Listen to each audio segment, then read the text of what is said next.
Bon, salut à tous, Hello. bienvenue dans Bits, épisode numéro 122, c'est la fête du slip. Alors c'est Pop, il veut savoir en direct quelle est la cover de l'iPad du chef.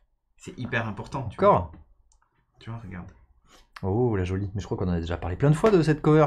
Je sais pas si on en a parlé plein de fois, mais c'est une cover magnétique aimantée, Magnifique. de grande qualité, s'il en est. Voilà, qui permet de le mettre dans plein de positions. La cover? Ouais, la cover. Ah, d'accord. Et je peux même l'enlever, c'est juste aimanté. C'est la cover Kamasutra, donc. C'est pas mal, Ouais. n'empêche. Moi j'aime bien. La cover. Hop. La cover, évidemment. Ah, bien sûr. Je me souviens plus le nom, mais Ah, et bon. Nico Poppy, il est chaud, là. Lien Lien dans la Amazon, description. c'est ça l'épisode, c'est ça, lien Amazon dans Parfait. la description de l'épisode. Vous retrouvez le lien dans la description de cette vidéo, juste en dessous, là, pour les gens qui sont Non, sur en YouTube. vrai, je me rappelle plus, mais il faut que je te l'envoie, effectivement. Ah, Je me l'ai demandé historique sur le des Slack. commandes Amazon, tout ça. Hein, tout va bien. Ah ouais, mais non, je vais le retrouver facilement. Hein. Je vais le retrouver pendant que Christophe fera son sujet. Bon, bah justement, Pression. attention, ça ne déconne pas. On a pas mal de news cette semaine. Ouais, On va essayer de se bouger le fion. c'est parti. Et voilà. Et donc, Ouais. du coup, on commence par la première. Je te laisse. Ça vas-y, aide. tu cliques. Ouais. Ok. Alors, on va parler du Vaio SX12, qui est un nouveau portable de la marque Vaio. Alors, Vaio, c'est une marque indépendante. Ah oui, Maintenant, c'est plus Sony. c'est plus Sony. Et non, c'était avant Plus les la sous-marque. C'était les Sony Vaio, mais ils ont lâché ça depuis 2014. C'est devenu une marque indépendante. Et donc, ils ont annoncé une nouvelle gamme d'ultra portables, mais qui, pour une fois, sont pas chiches sur la connectique, puisque là, tu as une belle photo avec l'ensemble des connecteurs que tu peux mettre dessus, et ils s'en sont vantés, puisqu'ils ont mis en avant le fait qu'il n'y ait pas besoin de dongle, Mais voilà, ça manque de quand même. d'adaptateur. Ça manque quand même de port série, tout ça quoi. Ah ouais, ce serait génial, ça t'imagines. Imprimante. Port imprimante parallèle, c'est Ouais, le fat port port. parallèle, Voilà. ouais. Alors, ce portable, c'est le SX12, du coup, il fait 12,5 pouces, vous voyez l'écran, donc c'est plutôt petit gabarit. Écran IPS Full HD, donc 1080p, il monte pas sur le 4K, etc. Ça reste Ouais, c'est vrai. plutôt du classique. Donc au niveau de la connectique, on a 3 ports USB-A, donc les gros USB qu'on connaît, les classiques, un USB-C, un HDMI, un port pour carte mémoire SD, plein format, c'est pas des micro SD, une prise jack, et une prise réseau, donc RJ45, et une prise VGA, vous l'avez vu. VGA, t'imagines? Rien que ça. Je sais pas si c'était utile le VGA quand même, mais bon. Peut-être. Ils l'ont mis, Peut-être qu'au pourquoi Japon, pas. oui. Peut-être qu'au Japon, ouais, puisqu'effectivement, on voit qu'effectivement, toutes les descriptions C'est sont ça. en japonais. Donc voilà, il pèse 888 grammes, c'est quand même assez léger. Pour 800 kilos. 888 grammes. Et il sort au Et Japon. le LAN, c'est un demi-LAN, hein, t'as vu, il faut l'écarter pour Ouais. le glisser dedans, comme le faisait Asus aussi au tout début. C'est Asus exactement. qui a été le premier à faire ça Ouais, d'ailleurs. c'est ça, tout à fait. Alors c'est dommage d'avoir fait ça pour le LAN et d'avoir le RJ45, Ouais, le VGA qui dépasse ouais, de ouais. manière crados à côté. Enfin les ports, ça fait un peu la fête du n'importe quoi là sur le côté. Ah, là, Johnny Ive, il serait pas content, il dirait c'est pas très aligné. Hein. Mais c'est pratique. C'est Au vrai. moins, il y a de tout. Voilà. Donc, il sort au Japon bientôt, autour de... Alors, suivant les versions, puisqu'il y a des versions Core i5 ou Core i7, et puis plus ou moins de RAM et plus ou moins de stockage en SSD, il sort entre 1100$ et 2000$. Ouais. Ce qui est pas déconnant pour des ultra portables. Après 2000$, ça commence à taper très fort. Il y a plusieurs couleurs, vous avez vu, il y a du doré, il y a du pas doré, et puis il y a le système de charnière, tu vois, qui soulève l'écran, Ouais. et qui fait que quand tu es posé comme ça, eh ben, tu as une meilleure ventilation pour l'intérieur Oui, de la oui, bien machine, sûr. ce qui est pas mal. Sachant qu'il est actif, en refroidissement actif, mais il n'y a pas Oui, de... mais c'est pas mal. Enfin, moi, Ouais. je t'avoue qu'il y en a d'autres comme ça qui utilisent ce système-là d'écran qui soulève l'ordinateur. Et après, c'est pas un design qu'on trouve partout. Non. Et c'est pas vraiment nouveau, mais moi, j'aime beaucoup. En fait. Pour le clavier, pour la frappe au clavier, c'est pas mal. Ouais, parce que ça te l'incline. Enfin, je trouve que c'est vraiment top, quoi. Plus la ventilation, c'est pas mal. Voilà. Alors, pas de carte graphique dédiée, enfin, c'est les cartes Intel Ouais, intégrées Intel classiques. intégrées, bien On est sur du 12 pouces ultra portable. Donc, C'est ultra portable. Ouais. voilà, mais c'est pas mal. Comme quoi, ils ont démontré qu'on peut faire des ultra portables fonctionnels et avec de la connectique dessus. Bah ouais. Pourquoi pas? Bah oui, écoute.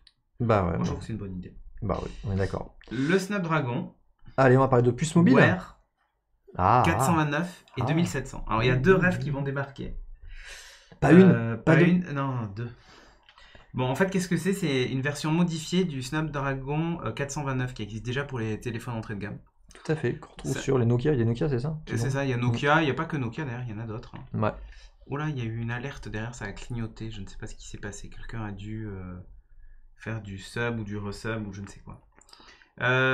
Particularité donc, actuellement il est en phase de test hein, chez Qualcomm, donc sur des plateformes qui comprennent 1 Go de RAM et 8 Go de stockage eMMC, ce qui est à peu près le double de la génération précédente.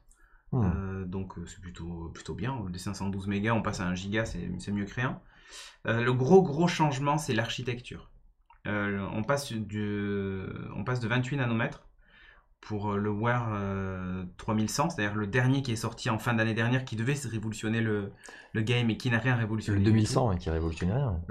Ouais, et donc on passe de 28 nanomètres à 12 nanomètres. Alors là, par contre, il y a un vrai gros progrès, puisqu'on se retrouve donc, alors c'est une puce 4 cœurs ARM Cortex A53 avec des fréquences d'horloge qui sont plus élevées qu'actuellement. Fonctionne en 64 bits. Enfin, bon, bref, c'est vraiment de la bête de course pour une montre en tout cas. Pour une montre, comment ça? Oui, pour une montre. Ah Parce bon? qu'en fait, voilà, il y a deux variantes. Mais c'est aujourd'hui en tout cas la Wear 429 et la Wear 2700, ce sont les mêmes puces. Alors on les voit apparaître sous les deux noms, chez Snapdragon et puis chez Qualcomm et sur divers tests, mais dans les faits ça reste exactement la même chose, donc c'est pas vraiment deux processeurs, pour moi c'en est qu'un seul. Je pense qu'in fine il va peut-être y avoir deux versions. Une version avec pourquoi pas moins de RAM par exemple sur la plateforme globale, alors que l'autre disposera d'1 giga, l'autre peut-être disposera que de 512, ou surtout la gestion de capteurs différents. Voilà, ils vont faire deux plateformes, avec une par exemple avec le CG, donc l'électrocardiogramme ou ce genre de choses que ne gérera pas l'autre par exemple. Ça leur permettra de faire une gamme finalement avec leur processeur et d'avoir des montres bon marché et des montres un peu plus haut de gamme. Donc voilà, c'est certainement ça l'histoire des deux. Mais ce qui est vraiment intéressant, c'est ça, c'est le fait de passer à 12 nanomètres. Ça va augmenter l'autonomie, ça va permettre d'avoir des montres beaucoup plus fluides en termes d'interface et compagnie. Ah bah, Donc pas rien. honnêtement, ça va moins chauffer. la etc. promesse en tout cas, c'est vraiment la promesse de se retrouver avec une montre avec une basse consommation et une puissance correcte. Donc enfin peut-être des concurrents du côté de chez Google, d'Android Wear en fait, à l'Apple Watch et tout ça, parce qu'aujourd'hui, faut dire ce qui est, il y a un vrai gros problème, actuellement de qualité des produits, enfin des montres, des wearables qui tournent sous Android Wear. Au-delà de ça même, il y a aussi un gros souci de la part de Google, je trouve. Sur la partie santé, on en parlait ce matin dans la matinale, l'application Google Fit qui ne fonctionne pas correctement, qui ne traque plus certains logs, qui n'est plus compatible avec par exemple Mi Fit depuis quelques jours. Enfin voilà, il n'y a que des trucs un peu chelous. On se demande ce qu'est en train de faire Google. Bah, ils sont en train de ne plus rien faire justement. Ben oui, mais en fait c'est bizarre parce que pendant leur conf, ils te parlent de la vie privée, de la santé, de tout ce genre de choses. Et in fine, tu comprends pas trop comment c'est traduit dans les faits. Tu vois, moi c'est un vrai problème que j'ai, c'est Android Wear aujourd'hui. Bon, il y a eu une mise à jour il y a pas très longtemps, hein, une mise à jour majeure. Bon voilà, qui était sympa en termes d'interface, de tout ce que tu veux, mais en termes de logiciel, pour le moment, on n'avance pas beaucoup, quoi. Bah, c'est le cercle vertueux, c'est-à-dire que tu sais pas si c'est le logiciel qui avance pas et que du coup c'est ça, aussi la plateforme n'est pas suffisamment puissante pour faire avancer le logiciel. C'est compliqué. Moi, de ce que j'en ai lu, c'était plus effectivement le hardware qui limitait effectivement le software, puisque tu vois tout ce qui lag en ce moment sur les Android Wear, c'est parce qu'ils sont limités par le hardware. Voilà. Ça devrait régler le souci. Mais encore une fois, le problème, c'est que tu as qu'une chance de faire une première bonne impression. C'est vraiment ça.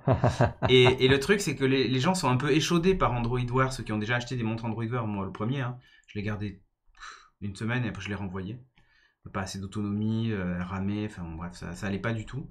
Le service était correct, hein. Le service rendu par la montre en tout cas était plutôt correct. Mais honnêtement, j'arrivais pas à retrouver ce que j'avais sur une Apple Watch en termes de qualité. Et le souci qu'il y a, c'est qu'aujourd'hui, maintenant, les constructeurs qui ont fait des montres sous Android Wear, même eux, hein, vont se dire, bon, on n'en a pas vendu des masses, ça n'a pas hyper bien marché, on propose une nouvelle plateforme, est-ce qu'on redonne encore une nouvelle chance à Android Wear en refaisant des montres et tout ça, enfin tu vois. Alors évidemment, ils n'ont pas trop le choix parce qu'ils vont pas fabriquer des Apple Watch. Là, Google leur propose une plateforme toute prête. Mais je sais pas, moi, on en parlait ce matin, c'est le même problème qu'avec Windows Phone. C'est-à-dire, les développeurs n'allaient pas sur Windows Phone parce qu'on n'en vendait pas. Les gens n'en achetaient pas parce qu'il n'y avait pas d'application sur Windows Phone. Mais là, c'est un peu ça. C'est-à-dire que les ventes ne sont pas bien vendues. Les montres ne sont pas bien vendues. Donc, on va peut-être arrêter l'hémorragie et fabriquer des montres qui nous coûtent cher si c'est pour pas les vendre. Et ainsi de suite, tu vois. Et donc, Il va falloir vraiment une grosse impulsion. Ouais. Honnêtement, il va falloir une grosse impulsion. C'est-à-dire qu'il faut qu'un Google lui-même sorte une putain de montre Pixel, quoi. C'est Pixel prévu. Watch. C'est prévu. Ils ont acheté la division de fossiles, donc c'est prévu. Ben voilà, maintenant on l'attend. En fait, ça va être ça la vraie impulsion. Oui, on est d'accord. Je pense que la fin de l'année, sur octobre, je pense qu'avec les Pixel 4, ils auraient toute une carte à jouer et elle est packagée avec une montre Android Wear. Tu sais, ils avaient fait ça à une époque avec un autre appareil, je sais plus ce que c'était. Pour une Google I.O., tu avais le Pixel plus un autre truc, je sais plus ce que c'était. Un Chromecast ou un Nexus, ouais, ou peut-être un Chromecast, il y avait un package des deux comme ça. Ouais, c'est possible. Non, c'est pas des écouteurs. Peut-être. Peut-être avec les earbuds. Ils avaient fait ça aussi avec le Google Home Mini. Oui. Quand tu avais un Pixel 2, tu avais le Google Home Mini avec. Offert, ouais. Donc tu vois, ils peuvent jouer une carte avec ça. Après, la montre, c'est chaud d'offrir une montre. Hein. Google Home Mini, c'est un produit qui n'a pas la même valeur. Ouais, c'est vrai. Ça dépend. Si Par contre, tu peux avoir une remise. Ça, une remise, ouais. Genre, tu payes 100 € de moins si tu prends la montre plus le téléphone. Ça se fait. Moi, je crois qu'ils vont pas lâcher le marché. Ils vont continuer à y aller, mais moi non plus, ils prennent juste le temps que le hardware arrive. Ils profitent du logiciel. Par contre, si le hardware est décevant... Là, c'est fini. Ouais, là, ça va être chaud. Je vois mal une troisième chance. Enfin, ça commence à être très compliqué, là. Ouais, je suis d'accord. Et là, pour le moment, Google Feed, en plus, c'est moitié en panne chez la plupart des gens. Enfin, l'application reçoit des torrents de caca dans les notes. Non, mais c'est clair, faut dire ce qu'il y a. Imaginez-vous l'image en tête. Des sauts de caca, il leur envoie dans les commentaires et les notes. C'est une catastrophe. Honnêtement, c'est une catastrophe. Ouais. Très bien. Bon, news suivante, on va reparler de Google, justement, et cette fois en positif. Ouais, ils font des bisous avec Amazon. Alors, on en avait parlé il y a quelques temps, ça y est, la hache de guerre est enterrée entre Amazon et Google, puisqu'on n'avait plus on n'avait pas accès à YouTube sur les plateformes Amazon, donc les Fire TV, Prime, enfin tout ça machin, et les Fire TV, puis quoi d'autre, les Fire Stick, et les téléphones, ça c'est mort. Et inversement, on n'avait pas les capacités de Chromecast sur les applis Amazon, notamment Prime Video. Et bien ça y est, ils avaient clairement annoncé qu'ils avaient arrêté de se taper dessus, et maintenant ils ont enfin implémenté la solution qui est en train de sortir. Ça va être dispo, c'est dispo depuis le 9 juillet même d'ailleurs, donc c'est passé. Et donc qu'est-ce qui va se passer? Donc dans la première vague, on va avoir YouTube qui va être de retour sur les Fire TV. Ouais. Ça, ok. Et en parallèle, on va avoir les cochos et tout. Hein. Et rappelle l'appli YouTube qui était... On va y venir. Et Prime Video qui va être compatible Chromecast, ça pour les applis iOS comme Android. Ça c'est pas mal, même si on avait déjà l'appli Prime Video sur les Android TV. Mais bon, le Chromecast c'est pas mal pour le casser depuis son téléphone directement. Ouais. Donc voilà, donc l'appli YouTube va être dispo sur tous les Fire TV, les Fire Stick, Fire Cube, Fire machin, enfin toute la gamme Fire bidule, et y compris sur les appareils tiers qui étaient Fire TV Edition. Hein, voilà. Donc il y avait des télés Toshiba, Insignia, Element et je sais plus quoi là qui étaient compatibles Fire TV Edition. Du coup, eux aussi vont récupérer YouTube dessus. Par contre, c'est merveilleux. Ouais, merci, j'allais la mettre. Par contre, les oubliés de cette annonce, c'est les Amazon Echo Show. Vous savez, c'est ces assistants Echo qui ont un écran. Et bien, eux n'ont pas encore la chance d'avoir YouTube dispo dessus. Pour le moment, c'est réservé du coup au Google Nest Home. Exactement. Ou Nest Home Google, je sais plus comment on dit maintenant. Google Nest Home, je crois que c'est. Non, Google Nest, je sais plus. C'est chiant le rebranding. Hein. Voilà, alors c'est dommage, et en même temps, ça peut se comprendre parce que le Echo Show, t'en as un qui est rond, et je sais pas comment ils vont remettre une... C'est le Spot. Le Spot, le Echo Spot, oui, c'est vrai. Ah oui. Et non, le Show, c'est le grand. Le Show, c'est le gars. Il y en a deux, il y a un 5 pouces, un 10 pouces. Ouais, ils vont pas faire le Spot, tu crois? Ah. Ça serait pas mal le YouTube en rond, tu vois, ça serait un concept. Un concept hein. Après l'Instagram et les vidéos verticales, les vidéos rondes, les carrés et les ronds. Ouais, c'est génial. Mal. Imagine toutes les vidéos YouTube en rond. Les Echo Show, j'en suis satisfait. Hein. Le skill France Info est vraiment top. Hein. Ah, c'est pratique. Ouais. T'as la télévision, t'as le direct télé, carrément. Tu choisis d'ailleurs, tu lui dis, mais moi le direct télé France Info ou le direct radio, et il choisit l'un ou l'autre. La skill est vraiment top. Avant de quitter ce monde merveilleux, bien sûr. Je note un truc. Chez Apple, sur l'emoji, l'homme est à gauche, la femme est à droite. Chez Microsoft, on a mis la femme à gauche et l'homme à droite en fait. C'est Chrome, c'est l'emoji Chrome. Mais c'est inversé chez Google en fait. Ouais. Par rapport à iOS, regarde. C'est vrai. C'est attention. On aurait dû mettre 2 hommes comme ça, c'était réglé. Oui, c'est vrai. Alors tu peux le faire, mais c'est super chaud à faire avec c'est des emojis UTF-8. Ouais. Et en fait, les caractères en fait, tu peux choisir les différents personnages que tu veux mettre, y compris la couleur de peau et tout ça. Sauf que les caractères à récupérer, bon, il y a des sites exprès pour faire ça, mais ça devient des trucs grands comme ça. Ça devient hyper long. J'ai pris le premier qui venait. Mais n'empêche que c'est rigolo. C'est rigolo. T'interprètes pas les choses de la même façon. T'as un site qui s'appelle Emojipédia, c'est là où je me sers, et t'as toutes les images qui te recensent à quoi ils vont ressembler sur les plateformes. Bon. Voilà. Il y a un bug d'affichage des follow sur la chatroom. Ah, du coup, il y a des gens qui follow et on ne les voit pas. Il n'y avait pas un moyen d'afficher les événements dans OBS, mais bon, bref, du coup, je les ai pas. Ah, tu veux que je regarde dans les trucs là-bas? Je sais pas, c'est dans OBS lui-même. Je regarde pendant que tu enchaînes. La news suivante. News suivante, je vais vous parler de la SNCF. Ah, merci Zan pour le ça marche. sub. Voilà. Non, il disait les follow. Ah, les follow. Merci Zan pour le resub. Bon, voilà, la SNCF, les petits trains en vrai. Trop bien. Rien que ça. Alors, qu'est-ce que c'est les petits trains en vrai? Alors, voilà, ça, c'est un petit train en vrai. C'est-à-dire que c'est un grand celui-là. Voilà, c'est une Micheline au gasoil qui fait du fret. Bon, alors ils ont fait quoi? Ils ont fait un test avec un train qu'ils ont équipé de tout un tas de trucs. Il y a une vidéo que vous pouvez trouver assez facilement sur le site sur le YouTube de la SNCF sur le train autonome. Alors qui n'est pas vraiment autonome puisque dans les faits, il est plutôt piloté à distance. Voilà. Chérie, tu fais quoi? Je suis chauffeur de train. Mais t'es en télétravail? Oui, mais t'inquiète, ça passe. Et voilà, du coup, les grèves de train, pas besoin d'avoir un cheminot qui vient. On peut avoir quelqu'un au siège, genre Janine de la Conta, tu fais quoi? Rien. Écoute, les cheminots sont en grève, viens, tu vas conduire un train. Janine qui pilote une Micheline, voilà, c'est pas mal. Voilà, donc là, elle va venir piloter le train tranquillou. Alors c'est Robert, C'est Robert, lui, normalement, il s'occupe, c'est un agent de surface au siège à la SNCF. Et là, comme les cheminots sont en grève, ils lui disent, bon écoute, vas-y, tu prends le volant du train, t'inquiète. C'est facile, c'est sur des rails, il n'y a pas besoin de tourner. Voilà. Donc, l'idée, c'est de pouvoir le piloter à distance. Comment ça marche? Je suis sûr qu'il y en a dans la chatroom qui envie son setup d'écran. Ah mais c'est clair, attends, regarde-moi ça. Magnifique. 3 petits écrans sur le côté, machin, tout ça, enfin c'est top.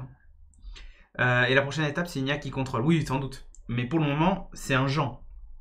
Enfin, c'était Michel. Robert. Robert. Non, Michel. Mais... Bon, bref, c'est lui. Comment ça fonctionne? En fait, ça fonctionne par satellite et en 4G. C'est-à-dire quand il y a une coupure 4G, on passe via le satellite. Mais t'as une sacrée latence par satellite. Mais non, ne t'inquiète pas, aie confiance. De toute façon, c'est pas grave, il n'y a pas besoin de tourner, c'est sur des rails. On fiche, voilà. Ouais, non, mais à l'approche des gares et tout ça, de toute façon, tu récupères la 4G, donc tu récupères le mapping. Tu crois que toutes les gares ont les 4G Bon, pour le moment, je vous rassure, le train, il va à 40 km/h. Donc ça va pas très vite. Et alors, pour mettre l'antenne sur le train, c'est assez impressionnant, parce qu'en fait, ils ont mis une voiture qui elle-même a une antenne satellite sur le toit. Parce qu'ils n'ont pas vraiment... Donc ils chargent une voiture sur le train? Non, mais là, exceptionnellement, en fait. Ils ont mis la voiture sur le train. C'est pour l'expérience. Et elle-même s'occupe de la communication par satellite. Alors, ils ont lancé un satellite exprès pour l'occasion. C'est ça, non, n'importe quoi. Mais non, la prouesse technique est là, en tout cas. C'est pas mal. C'est bien. Mais clairement, c'est vrai que là, tu te dis, il y a quand même des gros enjeux techniques. Du train qui se déplace à grande vitesse. De la couverture réseau qui est pas top et aussi du roaming d'antenne en antenne mais ça c'est pour que ça marche quoi. Après t'as tout l'aspect sécurité aussi, bien sûr, mais ça c'est autre chose. Prise de contrôle à distance, on connaît ça, mais les voitures autonomes et tout, c'est parfait. Mais c'est le but, regarde. Voilà, regardez, c'est exactement ce que nous dit Alain dans la chatroom. Vivement que ce soit hacké, voilà. Ah, très bien ça. Vivement que. Si vous voulez que le train s'arrête en gare, versez 700 000 coins. Tiens, ça me rappelle. C'était quoi? C'est Speed le film avec le bus. Mais là, regarde. D'ailleurs, c'est bizarre, le mec, il a une ligne jaune au sol. C'est la ligne de courtoisie. Ne passez pas ici. C'est ça. On ne parle pas au chauffeur. Voilà, donc là, c'est vraiment le contrôle à distance. Bon, en gros, je sais pas à quoi ça va servir. À part pour les grèves, je vois pas trop l'utilité. Ben, ça évite en fait. Le télétravail. Ça évite que le mec se déplace d'une gare à l'autre. Mais oui, parce qu'en fait, une fois qu'il fait le trajet, il faut qu'il revienne à son point de départ. Ouais. Donc il a le temps d'aller-retour. Là, il fait son trajet, puis il peut débaucher, et puis quelqu'un d'autre le remplace de suite, en fait, sans avoir à changer de lieu. Donc moi, je trouve ça pratique. Et effectivement, ça donne l'expérience du télétravail, même pour ces déplacements-là. Ouais. Pourquoi pas? Mais je pense que c'est pas demain qu'on l'aura en production sur un train de ligne. C'est vrai. Après, voilà, on a vu une voiture contrôlée en 5G dans MTR, c'était hier, je crois, au festival Goodwood, là, tu sais. Bon, bref. C'est plus ce que c'était comme bagnole, mais elle était contrôlée en 5G avec des téléphones Samsung pour montrer la faible latence. Tout ça. On avait vu l'expérience avec une voiture télécommandée chez Bouygues à Mérignac. Avec ça marchait bien. Vidéo 4K en même temps. Ouais, c'est ça, mais ça marchait hyper bien. Mais bon, voilà. Les usages sont encore à définir, mais pourquoi pas. Donc vous pouvez jouer au petit train en vrai. C'est ça qui est rigolo. Allez, news suivante, un peu what the fuck. It's OK. OK. Alors si c'est OK, c'est OK. C'est le nom d'un lecteur cassette Bluetooth. Alors pourquoi It's OK? Parce qu'en fait, quand on écoute la musique alors que ça on va pas bien, ben, tout va beaucoup mieux. It's OK. D'accord. Putain, les marketeurs, ils ont été balèzes là. Bon, It's OK, ça ressemble à ça. C'est beau. Une espèce de Walkman cassette. Avec voilà un petit tiroir, comment ça s'appelle, un panneau transparent, voilà. Il y a un micro parce qu'on peut s'enregistrer sur les cassettes audio, rappelez-vous. C'est génial. Et oui. Le classique back clip, ça c'est le clip pour l'accrocher derrière. C'est parfait. Le Bluetooth 5.0 mon gars, c'est ça la nouveauté. Et par contre ils n'ont pas eu le courage d'enlever le jack, donc le jack est toujours là. Et donc un panneau de contrôle avec les touches lecture, je vais vous le montrer de plus près. Lecture, stop, avant, arrière. C'est les vraies touches que tu enfonces là. Voilà, et enregistrement. Je ne sais pas s'il est auto-reverse. Rappelez-vous, l'auto-reverse, c'est on arrivait au bout et hop, il lisait la bande de l'autre côté, mais peut-être que oui. T'avais une tête dans les deux sens, c'était ça. Voilà, et là le Bluetooth on et off avec un bouton bien rétro. C'est ce que j'allais dire, ça fait limite cheap quoi. Mais t'as la petite diode bleue qui te rappelle que c'est du Bluetooth. Exactement, ça te dit le Bluetooth est activé. C'est du Bluetooth 5.0 quand même. Mais c'est tellement bien. En termes de consommation, c'est pas mal. Et puis pour la qualité de l'audio avec ces cassettes là, c'est parfait. A priori il fonctionne pas à pile, mais il a une batterie. Déjà ça change aussi. C'est super bizarre quand même. Ouais, c'est un peu bizarre. C'est très néo-rétro en fait. Ouais, plus rétro que néo, entre nous. Donc là, on le voit avec un jack. It's OK. La salopette va très bien avec. Mais toute la communication est tournée autour de ça. Bon, pour les hipsters, ouais, c'est plutôt ça que les bobos. C'est un projet Kickstarter. Vous pouvez aller voir si vous voulez. J'ai pas noté le prix d'ailleurs, tiens, j'ai fait le boulet. Bien trop cher pour l'utilité. Très certainement. Déjà, je pense que trouver une cassette audio devient compliqué. Ah non, il en reste plein chez mes parents. Ouais, non, mais bien sûr. Mais moi, j'ai un doute quand même déjà sur le prix du support. Et puis, le prix des cassettes? Non, tu peux encore en trouver. Ouais, mais attends, ça va être hors de prix maintenant. Je sais pas. Tiens, c'est une bonne question. Combien coûte une cassette audio? Dites-nous dans la chatroom. Donc, il existe en plusieurs couleurs, c'est ça que je voulais vous montrer. Donc, vous avez la version blanche, la version pink au milieu. Et la version. Ils ont dépassé leur objectif. 55 000 € sur les 11 000. La version night, je sais pas quoi, là, c'est un bleu foncé, quoi, en gros. La télé s'est éteinte. C'est assez étrange. Elle s'est rallumée. Bon, ok.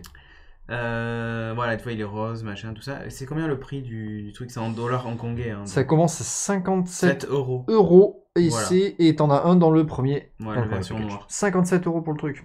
Voilà. Ok. C'est une image de la télévision, d'accord, merci. Enfin bref, voilà. 12,50 € la cassette. Donc il y a la cassette, ah ouais, ça fait quand même cher. Ah, c'est cher. Ça fait quand même cher. Bon, après, c'était aussi, il n'y a pas très longtemps, l'anniversaire du Walkman de Sony. C'était 40 ans, donc ils ont peut-être aussi surfé sur cette je pense aussi. vague de nostalgie pour ressortir ce truc-là. Mais bon. Ouais, t'imagines te balader avec ça à la ceinture? Et un casque Bluetooth. Alors, je vais vous raconter un peu ma vie, mais il y a une chaîne YouTube que je suis qui fait de la restauration de jeux de consoles rétro, Game Boy notamment, qui s'appelle The Retro Future, et en fait c'est son trip aussi de restaurer du vieux matos, dont les vieux Walkman comme ça. Il a fait plusieurs vieux Walkman, des trucs à cassette et des trucs... Et en fait, pour la beauté de l'appareil, c'est sympa, mais pour la préservation, mais en fait, l'utiliser derrière, c'est un peu particulier. Ouais. Je vous invite à regarder cette chaîne, il fait des super belles vidéos. Moi, ce que j'aime bien dans l'idée, c'est que ça donne un aperçu de ce qu'aurait pu être la musique aujourd'hui, si par exemple on n'avait pas eu la démat, machin et tout ça, mais par contre qu'on avait eu quand même le Bluetooth. C'est vrai. En fait, le fait d'intégrer cette techno-là avec un truc complètement rétro, tu sais, t'as l'impression que t'es dans une dimension parallèle où le Bluetooth aurait été inventé avant tout le reste, tu vois. Ah, c'est marrant. En fait, c'est ça qui me fait... En fait, c'est presque plus poétique qu'autre chose, mais tu sais, je me dis, imagine à quoi ressembleraient les PDA, par exemple, de l'époque, s'ils avaient eu, je sais pas moi, la 4G. Les PDA qui étaient juste jamais connectés, tu vois. Et t'aurais un truc un peu mélangé avec, tu sais, l'internet partout et... Enfin, je sais pas. Tu vois, je repense à mon ancien Clié, Sony Clié et tout ça que j'avais, le NZ90 et tout. Et je me dis, putain, ça aurait, si la 4G avait existé à l'époque, ça aurait complètement changé le truc, quoi. Enfin, bref. C'est pas cher du coup, oui, non, c'est clair. Le baladeur steampunk à vapeur. Mais c'est ça fait penser à toute cette vague steampunk, c'est marrant. C'est un peu un mélange. Ouais, donc du coup. 10 € les 5 cassettes. Des Maxell en plus, c'est de la bonne qualité. Ah ouais. Ça me rappelle des trucs. Pourquoi pas l'antigravité avant la roue? Ouais, voilà, par exemple. On aurait des voitures volantes qui auraient des looks de vieilles voitures, tu vois. Au diesel. Des voitures antigravité au diesel. C'est un mélange un peu chelou. Bon, bref, dans la série, justement, la modernitude jusqu'au bout. Le refresh des MacBook chez Apple. Alors, en gros, c'est une simplification de la gamme. Hein. Faut pas... Il n'y a rien de vraiment très nouveau. Ok, merci. Allez. Fin du MacBook, 12 pouces. Ciao. D'ailleurs, il a été méga soldé en refurb à 899 € au lieu des 1400 et quelques du prix de base. Le baisse du prix aussi des options de SSD. Ah oui, ça, ils ont divisé par 2 les prix. Hein. Ouais, quasiment, ouais. Mais alors, c'est que à partir de 1 Tera. En dessous, ça n'a pas bougé. Ouais, heureusement, parce que là... Bon, voilà. Baisse du prix après des MacBook Air et MacBook Pro. Donc, le MacBook Air a perdu 100 € au passage. Il était déjà 100 € moins cher que le MacBook, et là, il perd encore 100 €. Donc, ça devient complètement pas déconnant comme prix, en fait. Et le Pro a évolué aussi. Ils ont enlevé... alors, bon, il n'y a plus que du Retina du coup dans la gamme, hein, puisque le MacBook 12 pouces et l'ancien MacBook Air ont disparu. Et surtout, la particularité des pros, c'est que la Touch Bar est arrivée pour tous. Donc, fini le MacBook. T'as plus le choix de le prendre sans. Gamme sans Touch Bar, maintenant, il n'y a que ça. Donc voilà, et alors je vous montre juste vite fait le menu en haut, hein, du coup. La gamme. Maintenant, la gamme, c'est ça. C'est MacBook, MacBook Pro, iMac, iMac Pro, Mac Mini, et voilà. Et ça semble à peu près logique. C'est beaucoup plus clair. Même, tu vois, à la limite, peut-être même que MacBook Air, j'aurais viré Air et j'aurais laissé juste MacBook Pro, comme ça fait iMac, iMac Pro. Tu vois? Ouais, mais du coup, ça aurait été moins clair. Parce que... Est-ce que le Mac Mini aurait pas pu s'appeler juste Mac? Parce qu'il y a un Mac Pro après, je sais pas. C'est vraiment qu'une question d'appellation.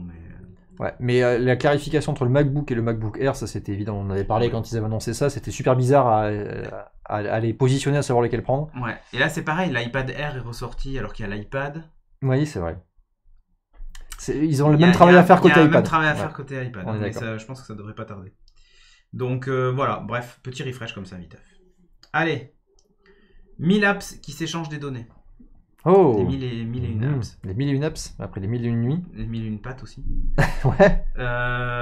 Bon, de quoi va-t-on parler? On va parler de plein d'applications type, voilà, petit exemple, l'application Samsung Health, tu vois, qui enregistre tes données de sommeil, ce que tu bois, ton rythme cardiaque, tout ce que tu veux bien lui donner comme données, nombre de pas que tu fais, tout ce genre de trucs et tout ça.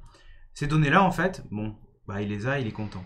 Par contre, par moment, il a peut-être des infos qu'il n'a pas. Par exemple, si tu l'as pas autorisé, je sais pas moi, à avoir ta liste d'amis, ou ce genre de choses, parce que tu te dis, ouais, je ne peux pas partager mes données de santé avec mes amis, même si l'appli le permet.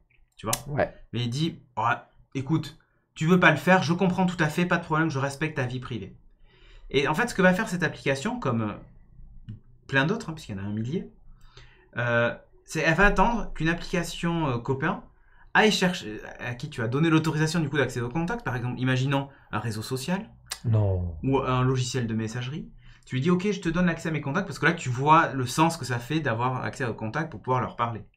Bon, ben, ce logiciel-là va en gros enregistrer dans son propre dossier les infos de contact, machin, tout ça, dans sa base de données et tout ça.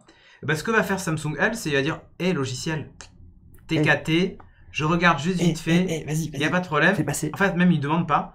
Il va aller lire dans le dossier de cette application-là parce qu'il sait que cette application-là stocke à cet endroit-là les fichiers et il va récupérer quand même les infos.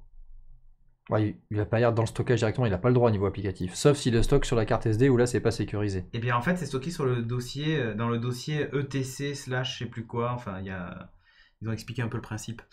Donc c'est vraiment stocké comme de la merde. Ah oui, c'est ça en fait. Voilà. À la base, c'est stocké comme n'importe quoi. C'est stocké comme de la merde. Et du coup, les autres se sont dit, oh attends, bougez pas. Vu que tout le monde stocke comme de la merde, plus besoin de demander l'autorisation. On va aller chercher, on va les servir. Bon, ça c'est un exemple de l'application Samsung Health qui pourrait faire ça. Alors comment ça a commencé? Ça a commencé avec l'application de retouche photo qui s'appelle Shutterly, qui a été téléchargée 5 millions de fois. C'est comme ça qu'ils Shutterfly. Shutterfly, pardon. Shutterly, c'est une autre. Mais Shutterfly, donc, qui a été téléchargé. Shutterly, c'est un truc c'est une appli sur iOS, je crois, qui permet de faire de contrôler. Par exemple, de faire du light painting et tout ça. Ouais. Bon, bref. Téléchargé 5 millions de fois sur le Play Store. Si vous ne lui donniez pas accès à la localisation de l'appareil, de votre téléphone, Oh, bah, ce qu'elle faisait, c'était pas compliqué, c'est qu'elle allait lire les métadonnées de l'image pour se servir.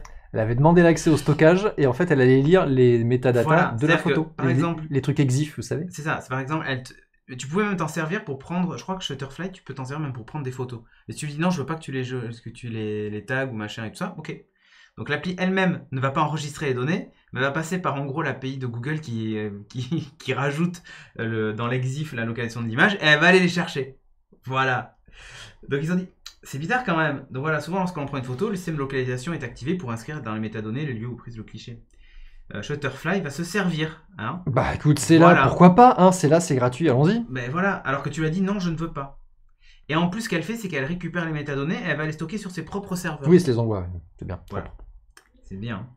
Donc, pas d'accès, pas de problème. Les autres l'ont. Hein. La porte est fermée, on passe par la fenêtre, c'est un peu ça. Ouais. Donc, certaines applications vont encore plus loin. Comme elles n'ont pas accès aux données d'identification du smartphone, c'est-à-dire le numéro IMEI, tout ça, pour t'identifier vraiment de façon fine, elles attendent en fait qu'on donne cet accès-là à d'autres apps. À un moment, qui elle-même le stockerait de manière pas trop sécurisée. Voilà. Et donc là, en fait, du coup, on va pouvoir les récupérer et les sauvegarder. C'est la folie. Voilà. Ensuite, l'application voulant les récupérer. Alors voilà. Il suffit que l'application voulant les récupérer d'avoir accès au stockage interne et d'aller tranquillement retrouver toutes les données récoltées et de les stocker. Parmi les applications incriminées, on a les parcs Disneyland de Hong Kong et Shanghai. Voilà, plus de 100 000 téléchargements. Les applis des parcs. Oui. À Disney quand même. Ouais, propre. Qui a envoyé ensuite toutes ces données sur les serveurs de Baidu. Bien. En Chine. Voilà, parmi les applications, il y a aussi des trucs assez sympathiques. Il y a également accès à ces données. Donc il y a Samsung Health, plus de 500 millions de téléchargements. Ah non mais oui. Ou encore le Samsung Internet Browser, donc le navigateur Internet qui est intégré au Galaxy. Qui est de la belle merde. Plus d'1 milliard de téléchargements sur le Play Store. Lui, par exemple, il va aller chercher les trucs voilà, tranquille. Alors, sachant que Samsung Health et Samsung Internet Browser, c'est pas chinois, hein. Coréen. Bah oui. Faut pas déconner. Mais est-ce que c'est eux qui allaient chercher les infos ou est-ce que c'est eux qui, en fait, les laissaient fuiter? Non, non. Ils allaient se servir. Oui. Le Samsung Internet Browser allait Regarde. Parmi les applications ayant accès à ces données, c'est-à-dire IMEI, machin, le Samsung Internet Browser, il est fourni avec les appareils Samsung, donc quand ils le fournissent avec, ils l'ont déjà mis open bar. Et non, parce qu'en fait, quand l'OS te limite, parce que quand tu le lances la première fois, le navigateur il va te dire est-ce que je peux accéder à vos données, à votre géolocalisation? C'est vrai. Et tu dis non. Tu dis ok, pas de problème. Il va les servir ailleurs. Si tu as une autre app à qui tu as autorisé l'accès et qui stocke en local ta localisation, bah, va aller chercher là. Ah, ils devaient le faire entre leurs applis en fait, Samsung. Bien sûr. C'est si carrément. Tu à une.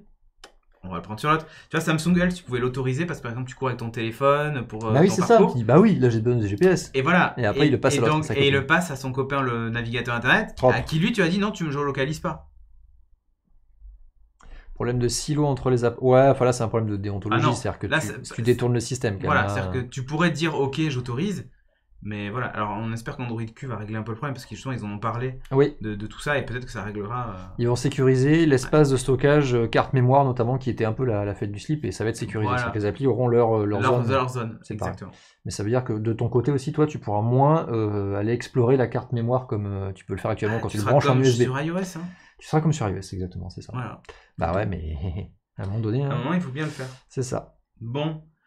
D'un coréen à un chinois, il n'y a qu'un japonais. Parlons maintenant de la Nintendo Switch Lite. Il n'y a que lui qui peut faire ça. Ouais. La Nintendo Switch Lite. Enfin, depuis le temps qu'on l'attendait. Mais oui, c'est merveilleux. Et regardez-moi cette beauté. C'est beau. Voilà. C'est jaune, surtout. Et c'est pas la version Pikachu. Donc c'est vraiment une des couleurs de base, puisqu'en fait elle va sortir en... Mais ils ont collé les Joy-Con. Magnifique jaune. Ouais. En gris et en turquoise. Voilà, la turquoise est pas si mal en fait. C'est ce que je me disais, c'est la moins pire en fait. Ouais, et il y a une version spéciale Pokémon. Ouais. Voilà, qui est bicolore. Qui sera fournie avec Sword and Shield. Exactement.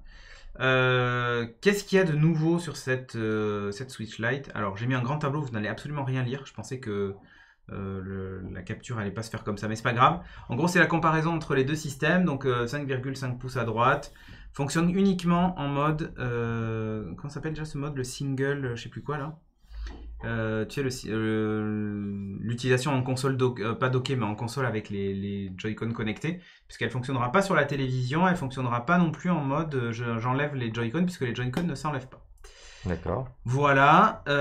5,5 pouces, après elle garde les mêmes caractéristiques techniques, ça ne change pas. Un truc sympathique quand même, c'est que l'autonomie augmente sur cette Nintendo Switch Lite.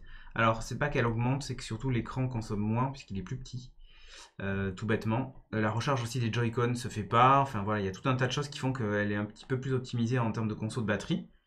Et je pense que c'est plutôt un dommage collatéral qu'une vraie raison.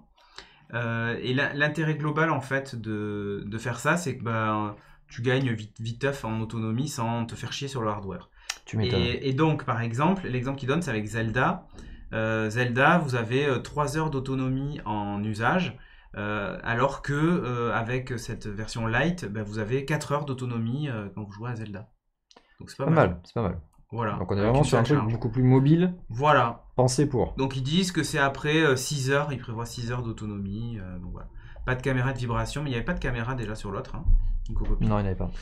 Et la vibration aussi en moins. Donc effectivement, il n'y a plus de la vibration, il n'y a plus de port infrarouge, puisque c'était sur les Joy-Con et qu'il n'y en a plus. Le vibration HD, c'était ça qu'il avait appelé en plus. Ouais, c'est ça. Donc ça c'est fini. Voilà. Par contre, on peut acheter des Joy-Con supplémentaires pour jouer sur la Lite, par exemple, si vous voulez jouer à Pokémon Go en lançant vos Pokéball. Vous pouvez, enfin bref, elle garde quand même ses capacités multijoueurs. Par contre, elle perd son kickstand derrière, son pied pour la maintenir droite. Ah oui. Donc pour jouer en multi, c'est vraiment une console plus personnelle que multi. Franchement, je sais pas qui s'en est servi, mais c'est vrai du kickstand, moi jamais. Ouais, mon fils. Tiens, je l'ai fait en plus. Je m'en suis servi plusieurs fois. Double capture, c'est propre. Voilà, le mode portable, il appelle. Le mode table et le mode téléviseur ne sont donc pas compatibles avec cette Switch Lite. Donc si vous avez un jeu qui fonctionne par exemple que en mode table ou en mode téléviseur, vous pouvez pas. Bon, il y en a pas a priori. Hein, mais... Non, je crois pas, non. Mais voilà, 200 US $, ouais, c'est 200 € du coup, certainement. Le public visé, c'est le plus jeune, le but c'est de remplacer les 3DS des gamins. Ouais, Nintendo dit que la 3DS reste dans la gamme. Et c'est ça, ils ont dit qu'ils l'arrêtaient pas. Je pense qu'ils ont encore quelques trucs à sortir dessus et que du coup, ils veulent pas se tirer une balle dans le pied. Tiens, bonne remarque de type 44. Comment charger les Joy-Con supplémentaires? Comment charger? Et ouais, parce que là, tu peux en fait prendre des manettes Joy-Con en plus pour jouer, mais tu les charges comment?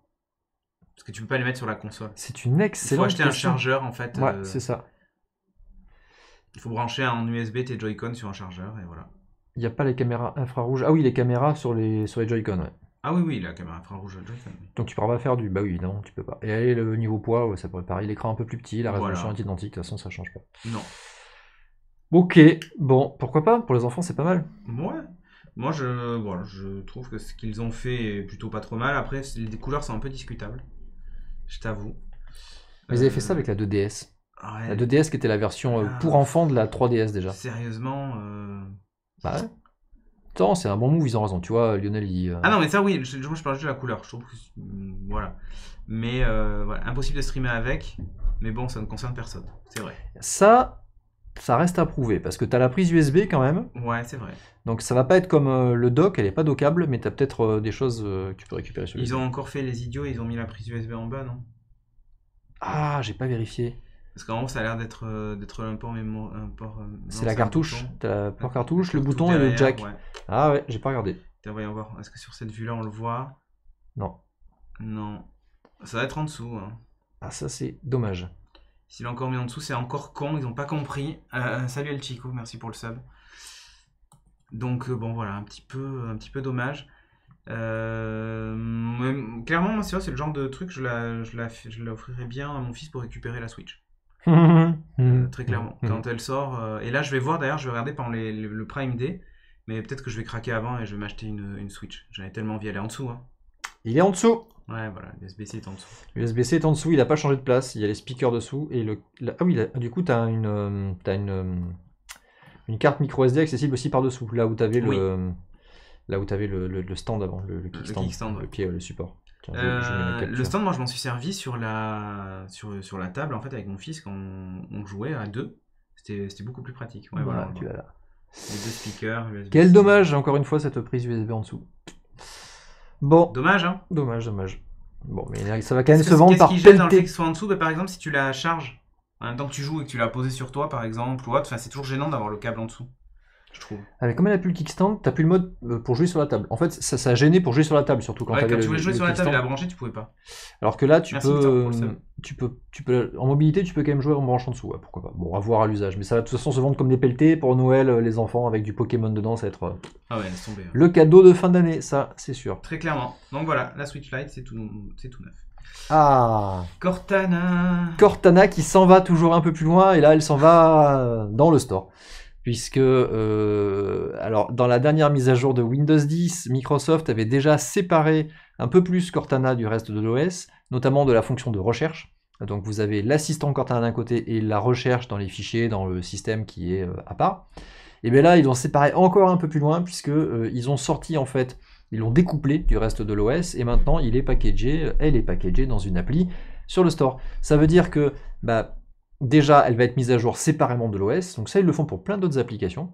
Une des dernières qu'on a vues, qui est encore en preview, c'est le terminal, le prochain Windows Terminal, il est lui aussi dans le store, il est publié par mise à jour comme ça. Ce qui peut être pas mal parce que du coup on a des cycles de mise à jour qui peuvent être différents, voire plus rapides. Mais ça peut aussi vouloir dire que on le met là-bas et puis on l'oublie, ça devient plus optionnel qu'intégré au système et que du coup t'as le choix de ne pas le mettre. Bon, ça laisse présager un peu ce qu'on pressentait pour Cortana, c'est que petit à petit elle s'en va de plus en plus loin. Voilà. Alors ça va être visible dans les prochaines versions de test de la prochaine mise à jour, la 19H2. Qui sera la prochaine mise à jour majeure de Windows 10 et qui, donc du coup, petite parenthèse, elle sera plutôt servie, elle, comme une mise à jour cumulative, tu vois, genre un service pack, plutôt que les fameuses mises à jour qui te RAZ tout le système, là, qui te réinstalle tout le système qu'on a eu jusqu'à présent pour les versions de Windows 10. Voilà, à suivre, tiens, j'avais des captures, donc là vous voyez Cortana déjà qui était séparé de la fonction de recherche, les deux icônes en bas, et puis là vous avez la capture du store, la Cortana Beta qui a fait son apparition sur le store US pour l'instant. Voilà. Après, ça reste logique parce que tu as plein d'autres applis qui sont en train de se faire délocaliser dans le store, comme le courrier, l'agenda et tout ça, Xbox, etc. Toutes ces applis qui étaient intégrées à Windows 8 puis 10 maintenant sont distribuées à part. C'est nul. Hein. Je comprends pas ce qu'ils foutent avec Cortana, honnêtement. Je pense qu'ils vont la mettre au même niveau que courrier et agenda, justement. C'est ces applis qui ne servent pas forcément à tout le monde, mais qui peuvent utiliser se faire un petit peu de bureautique ou de productivité. En fait, il découpe le système. Ça, je suis d'accord. Ça allège l'OS de base et ça, je suis entièrement d'accord. Ouais. C'est plutôt une bonne idée. Et surtout, ça distribue les mises à jour à des rythmes différents, en fait. Pourquoi pas. Mais le store, franchement, le Microsoft Store ou le Windows Store, il y a du boulot à faire dessus. Hein. C'est vraiment, c'est pas à niveau. Hein. Bref. Allez, on enchaîne. On va parler un peu plus loin. On va s'éloigner encore plus loin. On va parler d'espace, d'exploration spatiale, puisque Titan sera la prochaine destination, une des prochaines destinations de l'exploration spatiale. Et oui. On n'est même pas arrivé sur Mars que déjà. Mais c'est ça. On va être rendu sur Mars avant d'être rendu sur Titan, avant d'être rendu sur Mars en fait. Alors c'est un projet de la NASA. Alors Titan, c'est une lune de Saturne, c'est une des plus grosses lunes de Saturne, et donc en fait on rejoint tout ce regain d'intérêt qu'on a en ce moment sur tout ce qui va être l'exploration spatiale. On parle de remettre le pied sur la Lune, on parle effectivement d'atteindre Mars, et puis on voit de plus en plus de sondes de plus en plus loin, et bien ça va clairement dans cette mouvance-là. Donc ils ont annoncé un petit peu ce projet-là, alors sachant que c'était un projet qui était soumis lors d'un concours, voilà, donc c'est ce projet-là qui s'appelle Dragonfly. Dragonfly, donc c'est libellule en anglais, donc on reconnaît un petit peu, ça ressemble un peu à une libellule, c'est surtout un drone en fait. Ouais, il a 4 ailes en fait, c'est des hélices, tu vois. Ah, il a un peu plus. Il a un peu plus, ouais. 2 dessus, 2 dessous, ouais, c'est ça. Voilà. 4 bras et 8 hélices. Et alors, ils expliquent que en fait, sur Titan, c'est beaucoup plus facile d'envoyer un drone comme ça autonome qui va voler qu'un engin roulant. Parce que la planète s'y prête, enfin la Lune s'y prête beaucoup mieux. Déjà parce que le sol est assez chaotique, il y a beaucoup d'étendues de lacs. Alors pas de l'eau, mais on va en parler après. Et surtout l'atmosphère est suffisamment dense, 4 fois plus dense en fait que ce qu'on a sur Terre, pour permettre de voler tranquillement. Donc il y a de quoi se protéger de tous les rayons cosmiques, etc. Okay. Donc ce projet-là, c'est pas un projet que la NASA a sorti de nulle part, hein, c'est un projet qui était finaliste des New Frontier Awards, qui était un concours qu'avait lancé la NASA, justement pour des nouveaux types de projets d'exploration de l'espace. Alors pas juste sur la partie appareil, mais aussi sur des destinations. Et alors pourquoi Titan, du coup, pourquoi cette lune-là? Alors en fait... Tu peux me passer les autres inclus? Ah oui, vas-y, pardon, merci, oui, carrément. Ouais, donc ça c'est encore le Dragonfly, vu de côté avec ses petites têtes. T'as l'impression que c'est un hydravion avec les petits, les petits trucs machin. Alors pourquoi Titan? Parce qu'en fait c'est une des lunes qui a beaucoup de mystères encore, sur lequel on ne sait pas trop encore y répondre. Et notamment, c'est la seule Lune qui a une atmosphère, donc on la voit, elle est ici, c'est une atmosphère qui est assez épaisse du coup, et elle est à base d'azote, exactement, comme dit Moriarty. Alors pas les lacs, mais plutôt l'atmosphère, on a beaucoup d'azote gazeux là-bas. Il n'y a pas d'eau, a priori, en surface. Par contre, il y a d'énormes lacs, et c'est des lacs de méthane liquide. Ça pue. Ça pue. Non, c'est liquide. C'est pas le méthane gazeux comme on pourrait l'avoir ici sur Terre. Et alors, pourquoi ça devient intéressant quand même? Donc déjà, il y a une chimie qui est très particulière sur cette planète-là. C'est pas ce qu'on a l'habitude de voir sur d'autres planètes. C'est pas des planètes qu'on imaginerait comme étant susceptibles d'héberger la vie. Et pourtant, quand tu fais un parallèle, en fait, s'il n'y a pas d'eau, comment on fait le pastis? C'est très bien. Pourtant, elle est verte, tu vois. Il y a des coins jaunes. Ouais. Alors en fait, il y a des chercheurs qui ont fait des études sur comment en fait la vie et les cellules se forment, et ils se sont rendus compte que pour qu'il y ait de la vie, c'est pas forcément qu'une question d'eau. Il faut être capable de créer un organisme, notamment une cellule. Et la partie qui constitue la cellule sur Terre, donc il y a de l'eau, mais il y a aussi beaucoup de lipides qui constituent les membranes en fait d'une cellule. Et ils se sont rendus compte que pour du méthane, on pourrait faire le parallèle en disant si j'ai pas d'eau mais que j'ai du méthane, comment il faudrait que les cellules en fait soient conçues pour qu'elles puissent supporter éventuellement un mécanisme parallèle à la vie qu'on aurait sur Terre. Donc ils ont tiré la ficelle un petit peu plus loin et se sont dit on a du méthane liquide, très bien. Si on veut constituer des cellules qui seraient capables de survivre dans ce milieu-là, il nous faudrait, à la place des lipides pour constituer ces membranes, du cyanure de vinyle. Ils ont constitué ça dans des simulations en fait de chimiques. Vous savez, on fait ça avec des molécules en fait et des énormes calculs parallélisés. Et ils se sont rendus compte, bingo, que cette composition chimique, il y en avait sur Titan. Donc ils étaient capables de trouver du cyanure de vinyle. Ils ont fait ça par des radiotélescopes en fait, couplés avec la sonde Cassini. Voilà. Donc ça c'est les radiotélescopes ALMA. Donc c'est toute une batterie de radiotélescopes qu'on a sur Terre, c'est tout un réseau comme ça qui analyse à distance du coup la surface de Titan et qui ont vu qu'il y avait effectivement du cyanure de vinyle là-bas. Donc on a deux composés qui ensemble pourraient héberger un nouveau mécanisme de vie qui serait des cellules mais différentes de celles qu'on a chez nous. Alors c'est juste génial parce que tiens on va mettre ça, voilà. Donc ça c'est les simulations à base de cellules qui seraient susceptibles d'être constituées avec du méthane et du cyanure de vinyle. Alors moi je trouve ça hyper passionnant parce que jusqu'à présent on imaginait la vie comme étant à l'identique de ce qu'on peut avoir sur la Terre. Ça. Et là on se dit, non, peut-être que la vie elle est fondamentalement différente et que le composé de base c'est pas l'eau et le carbone et tout ça, ça va plutôt être des composés à base de méthane, de cyanure. Et là pour le coup, t'es vraiment dans des aliens avec des caractéristiques complètement différentes. Donc c'est juste hyper passionnant. Et puis Titan, c'est pas... Ripley. C'est pas hyper lointain. Oui, c'est ça, en fait, tu vois, le sang vert et tout, acide et tout machin, on est dans cette idée-là. Donc voilà, pourquoi pas. Et puis l'autre truc, en fait, qui est intéressant sur Titan, c'est que c'est un énorme laboratoire d'analyse chimique prébiotique, donc avant que la vie soit apparue. Et donc ils espèrent, en fait, envoyer des sondes là-bas pour pouvoir analyser tout ça dans un environnement qui est fondamentalement différent de ce qu'on a sur Terre. Voilà. Pas mal. Le départ est prévu pour 2026, si tous les financements vont bien, mais en ce moment, Trump il est un peu en train d'arroser la NASA pour faire des nouveaux projets spatiaux.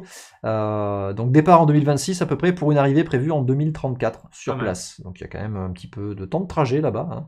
Mais bon, pourquoi pas, moi je trouve ça passionnant, et puis c'est surtout hyper intéressant de voir que ça va être des choses qu'on va voir en fait dans notre... de notre vivant. Si tout se passe bien. C'est ça. Si tout se passe bien. Le voyage est long quand même. Hein. Le voyage est long, mais bon, l'exploration spatiale... un regain d'intérêt qui est particulièrement intéressant en ce moment. Complètement. Voilà. On va arriver ce Titan avant la sortie de Star Citizen, possible. Allez, on revient les pieds sur terre et on part chez Microsoft qui va faire des trucs pas très cool sur Android. Puisque, alors on en parle beaucoup dans Bits, il y a l'application Microsoft est un peu en train d'envahir en fait l'écosystème Android, notamment, là encore plus en fait, notamment en incrustant ses applications, en incrustant son launcher, en intégrant ça avec Windows 10. On parle beaucoup de l'application Your Phone qui permet de transporter les notifications sur son Windows 10, qui permet de mirrorer maintenant l'écran du téléphone, et du coup de transformer un peu l'Android Phone comme une extension de votre expérience Windows et Microsoft en général, notamment avec tout leur écosystème d'appli. Et bien là, ils ont franchi une petite étape, quand même, une petite ligne, un peu grise, puisque maintenant... Un peu, beaucoup même. On va voir comment va réagir Google. Donc, dans Android, vous avez un système de partage entre applications. Donc, quand vous partagez un élément, il y a cette fenêtre qui apparaît, qui vous donne l'ensemble. Je clique sur une photo, je dis partager. Voilà, partager. Et ça va me dire dans quoi voulez-vous la partager. Dans machin, un truc. Voilà. Et donc là, il y a plein d'applications. En fait, les applications que vous installez vont être capables de s'enregistrer comme étant susceptibles de recevoir certains types de messages que vous partagez. Donc des messages textes, des photos, des vidéos, etc. Comme récepteur en fait d'un type de fichier. Donc Microsoft, ce qu'ils ont fait, c'est que dans cet écran-là, ils ont inséré, vous voyez, il y a une icône OneDrive avec une petite parenthèse install. Alors, en fait, quand vous installez l'application Your Phone, qui déjà s'insère bien dans le système, et bien, elle va venir rajouter comme ça des icônes de partage pour des applications qui n'existent pas. Mais comme Your Phone existe, elle a le droit de rajouter dedans ses propres récepteurs. Hein, des intents. Et en fait, ce sont des récepteurs chelous. C'est des récepteurs, en fait, c'est de la pub, puisque quand vous ouvrez ces récepteurs-là, donc quand vous cliquez sur OneDrive Install, plutôt que de l'envoyer sur OneDrive, tu vois, juste à côté de Save to Drive, sur Google Drive, quand tu cliques dessus, en fait, ça t'ouvre le Play Store, donc le Google Play Store, sur la page de OneDrive pour l'installer. Voilà, propre. Donc c'est un peu de la publicité, c'est de l'incitation à aller vers leurs applications. C'est un peu pas cool, et en fait, tu le vois là. Tu vois, quand tu es sur un message et que tu cliques, en fait, tu peux choisir de ouvrir avec, de la même manière. Et donc là, il te propose Your Phone. Donc là, tu vois, tu as l'icône de Your Phone qui te dit d'installer PowerPoint. Et tu as Word, pareil, en dessous, qui te dit aussi d'installer PowerPoint derrière. C'est propre, hein. C'est propre, voilà. Alors, je trouve ça vraiment, vraiment limite. C'est vraiment un détournement du système de partage Android. Et ils sont très, très, très clairement à la limite des CGU du Google Play. Donc je ne sais pas comment Google va réagir, mais à mon avis, ils sont obligés de faire un exemple de ça, parce que sinon, ça va être l'invasion de tout ce type d'usage. Tout le monde va faire ça. Par toutes les applications. 1 applications. milliard d'icônes dans le partage. Voilà. Ce qui est sûr, c'est que Android Q va limiter un petit peu ce fonctionnement-là, puisque les icônes en fait, des applications qui seront insérées dans cette fenêtre seront nécessairement la même que l'icône de l'application qui vient s'enregistrer en tant que récepteur de ça. Donc si en fait on avait ce fonctionnement-là sur Android Q, on aurait l'icône de Your Phone, plutôt que l'icône de OneDrive derrière. Donc déjà, il faut aller chercher le texte, et visuellement, c'est moins attractif à l'œil, donc c'est des pubs moins intéressantes. Voilà. Pourtant, clairement, sur les CGU du Play Store, il y a marqué que les pubs ne doivent être affichées qu'à l'intérieur des applications qui elles-mêmes doivent les servir. Donc, mon avis, la ligne est là, ils vont se faire striker par Google directement. Ouais, c'est assez impressionnant. Enfin, je suis assez surpris de ce move-là, parce que c'est quand même hyper risqué de leur part. Et puis, ça leur donne une mauvaise image. Bref, allez, on enchaîne, on repart en Chine. Du coup, on aura fait beaucoup d'Asie ce soir, puisque la Chine, en fait, gentiment te propose un service gratuit de sauvegarde de tes données de ton téléphone. C'est génial, c'est sympa, ils sont vraiment sympas ces Chinois, quoi. En fait, c'est quelque chose qui s'applique aux touristes quand tu vas dans c'est une province particulière, hein, c'est le Xinjiang. Quand tu passes la frontière, en fait, chez eux, au contrôle des douanes, ils t'empruntent ton téléphone, ils te demandent de le déverrouiller au préalable. Vous pouvez déverrouiller votre téléphone? Oui. S'il vous plaît. Je reviens, bougez pas, hein, j'ai un appel sur mon téléphone. Et en fait, ils partent dans une salle derrière. J'ai plus de forfait. Je peux utiliser votre téléphone? Oui, bien sûr, allez-y. Je vais dans une salle noire derrière, comme vous voyez pas. Et en fait, ils installent du coup une application qui va récupérer bien salement l'ensemble de vos données, donc les messages SMS, le carnet de contact, le calendrier, les applis installées dans l'utilisateur, les logs des conversations, etc. Et ils vont récupérer tout ça sur leur serveur. Donc en gros, il y a 73 000 fichiers différents qui sont collectés et qui uploadent tout ça. Donc ils installent ça à l'arrache par câble USB sans passer par le store. Et là où c'est vraiment fait n'importe comment, c'est que c'est même pas fait de manière sous le capot, c'est-à-dire que tu as vraiment une appli qui s'installe et tu as une icône qui apparaît sur ton bureau directement, sur ton launcher. Donc c'est même pas caché si tu veux. C'est vraiment, on s'affiche tel quel, voilà. Alors ça s'étend pas à toute la Chine, hein. C'est vraiment qu'une province de la Chine, et c'est une province qui a une politique un peu particulière de surveillance de la population musulmane locale. Donc ils ont mis ça sous couvert de cette surveillance-là, de cette population-là, puisque c'est un peu ce qu'ils vont chercher, ils vont cibler un petit peu des trucs autour de l'islam et tout ça. On se croirait aux US, dit Floz. C'est vrai. Hein. Ça reste quand même bien dégueulasse. Voilà. Clairement. Allez, en parlant de données qui fuitent, on va parler de données qu'on injecte, puisque il y a une faille récemment qui est apparue chez Logitech. Alors c'est pas Logitech à proprement parler, mais c'est plutôt un protocole standardisé sur lequel s'appuie Logitech. Ce protocole, c'est Unifying. Et vous allez peut-être le reconnaître si je vous montre cette clé USB avec ce petit logo orange, là, avec ce petit soleil, qui n'est pas du coup du Bluetooth, mais qui est un autre protocole qui permet de connecter l'ensemble des devices, clavier, souris, et que Logitech utilise à outrance. Voilà. Et alors en fait, ils se sont rendus compte, il y a un chercheur qui a trouvé qu'il y avait une belle faille dans ce protocole, Et en gros, ben, il est capable de prendre la main sur un appareil qui a un récepteur comme ça, unifying, en s'interceptant dans le protocole et en se faisant passer pour un clavier ou une souris. Et du coup, à partir de là, ben, quand tu as le clavier et la souris, bah, tu peux lancer ce que tu veux dessus. Applis, Tu fais un Windows R exécuté, tu lances un terminal, tu tapes toutes les commandes que tu veux, c'est la fête du slip, tu peux y aller, tu as la souris, tu peux cliquer sur oui pour accepter, tu sais, le panneau de administrateur, etc. Enfin, tu peux faire la totale, c'est juste génial, propre, tout va bien. Alors, la faille a été révélée, mais il y a eu plusieurs correctifs. Et Logitech a dit qu'il y avait des mises à jour de firmware qui allaient être dispo pour tous les appareils récents. Oui. Voilà, via SecureDFU qui est leur application de mise à jour des firmware, donc ça s'exclut vraiment au niveau hardware pour cette mise à jour-là. Par contre, hein, les plus anciens, perdus, il va falloir renouveler le matos, c'est vraiment dommage. Ouais, faire renouveler le matos, vu comme il faut... vu qu'il faut un accès physique pour le premier hack, c'est compliqué, quoi. Voilà, alors on y venait, du coup, rassurez-vous, c'est pas parce que vous avez juste une clé USB comme ça, il y a un premier truc à activer, et il faut que l'attaquant ait un premier accès physique, en fait, pour activer une série de touches pour déclencher, en fait, une ouverture possible pour ce protocole-là. Donc c'est pas parce que vous avez juste ça que ça va être hackable. Mais fermez bon, votre porte d'entrée. C'est ça, ou laissez verrouiller bien votre PC si vous êtes au bureau, ou comme ça, hein, voilà. Bon. Allez, on enchaîne. Petite news rapide sur le Raspberry Pi 4. Ah, Petite polémique. Je la vois pas, moi. Tu la vois pas, t'as pas rafraîchi. Ah oui, ok. Vas-y. Raspberry Pi 4, puisque donc il est sorti il y a pas très longtemps, il y a 1 ou 2 semaines, fin juin du coup, et déjà des premières polémiques sur des problèmes de compatibilité avec des câbles USB-C. Alors le Raspberry Pi 4, donc qui est ce petit ordinateur à tout faire, la nouvelle version dispose du coup de connectiques USB-C pour la recharge plutôt que le micro USB. Voilà, on le voit en haut à gauche, tout à fait. Nouveau standard, tout va bien. Le problème, c'est qu'ils n'ont pas parfaitement respecté l'ensemble de la norme USB-C pour implémenter leur port. Bravo. Et du coup, certains câbles ne sont pas compatibles. Alors le souci hardware, c'est que en gros, il y a une résistance qui est partagée avec d'autres composants. Voilà, donc c'est vraiment de l'implémentation hardware. Hein, c'est pas juste un patch logiciel derrière pour corriger ça. Ce qui se passe, c'est que derrière, tous les câbles qui sont des câbles de type marqués électroniquement, donc electronically marked ou e-marked comme on appelle, qui sont notamment tous les câbles utilisés pour les MacBooks, donc qui ont un marquage en fait électronique et une négociation qui est faite au niveau de la connectique, et ces câbles-là ne sont pas compatibles. Dommage. Oui.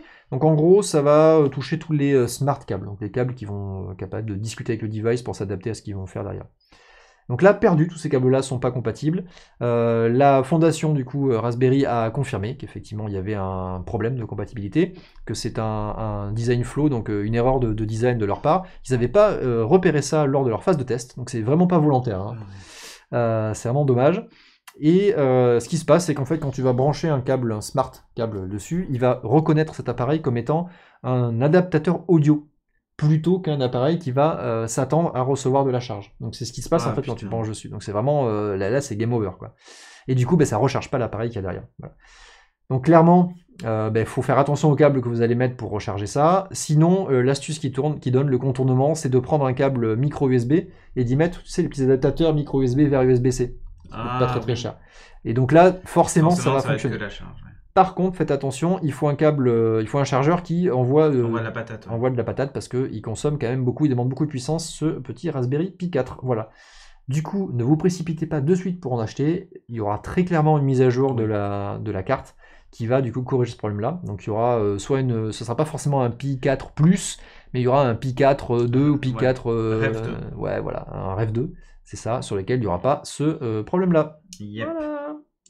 Bon, les news vite fait. Google Home, alors Nest Home, je sais plus comment on dit, ouais, qui devient un concentrateur local. Voilà, si vous avez à la maison un Google Home, Nest, je sais pas quoi, enfin bref, si vous en avez un à la maison, il va devenir concentrateur local. C'est-à-dire que par exemple, vous voulez piloter vos Philips Hue et tout ça, il va plus déjà passer par le cloud du constructeur. Donc déjà c'est pas mal. Mais surtout si vous êtes à distance et que vous interrogez Google Assistant, merveilleux, et Google allume mes lumières, voilà, donc chez vous vos lumières sont allumées si vous êtes équipé.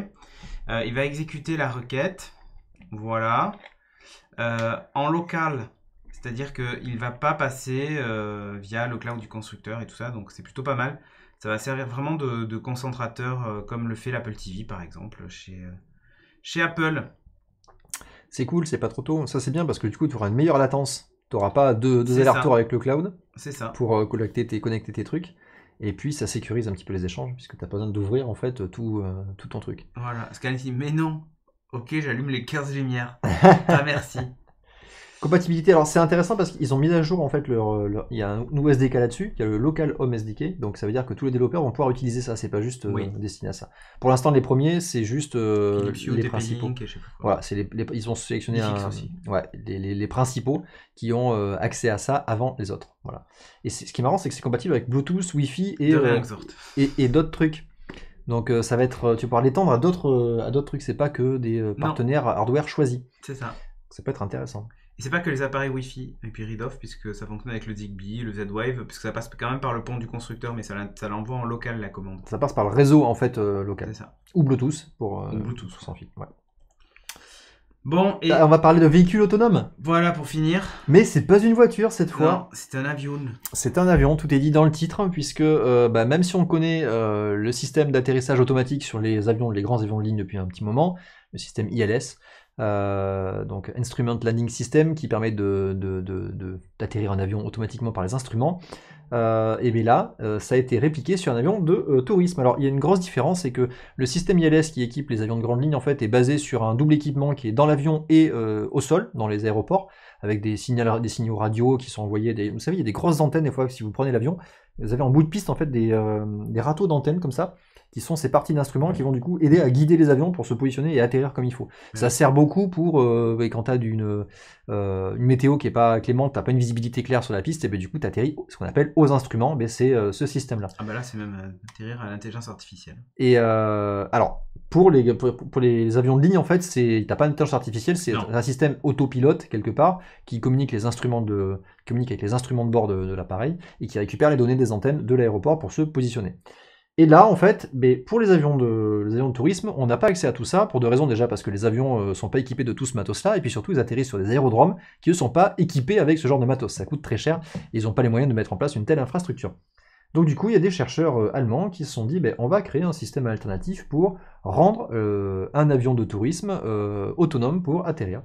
Voilà, donc ils se sont basés sur un petit avion, un Diamond DA-42, voilà, qu'ils ont équipé de plusieurs caméras. Alors 2 caméras, c'est pas énorme, hein, donc 2 caméras dont une classique comme on voit ici et une caméra infrarouge du coup pour la vision nocturne. Et ça leur a permis, coupler ça avec effectivement de l'algorithme de reconnaissance d'image, donc du computer vision, plus une batterie d'intelligence artificielle, en tout cas pour faire le traitement de l'image. Une batterie de IF quoi. Une batterie de IF, ils ont été capables du coup de modéliser c'est un peu long, hein, un pilote pour atterrir cet atterrissage. Donc là on voit en fait ce que reconnaît en fait l'ordinateur de bord, et donc on voit qu'il localise parfaitement la piste. Voilà, ça c'est l'image non traitée avec le truc.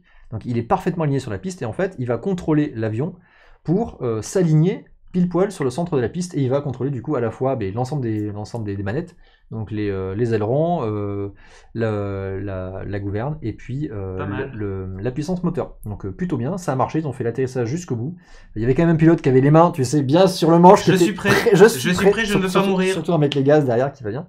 Mais ils ont réussi à le faire. Donc ça c'est plutôt intéressant, et ça permet d'apporter en fait cette autonomie aux avions de tourisme, mais du coup ça veut dire que même quand tu n'as pas une vraie visibilité parfaite pour atterrir, en cas de problème aussi. tu vas être capable d'atterrir. Parce qu'il y a beaucoup d'aérodromes en fait qui ferment la piste à cause des conditions de visibilité. Donc du coup, tu peux pas voler comme tu veux.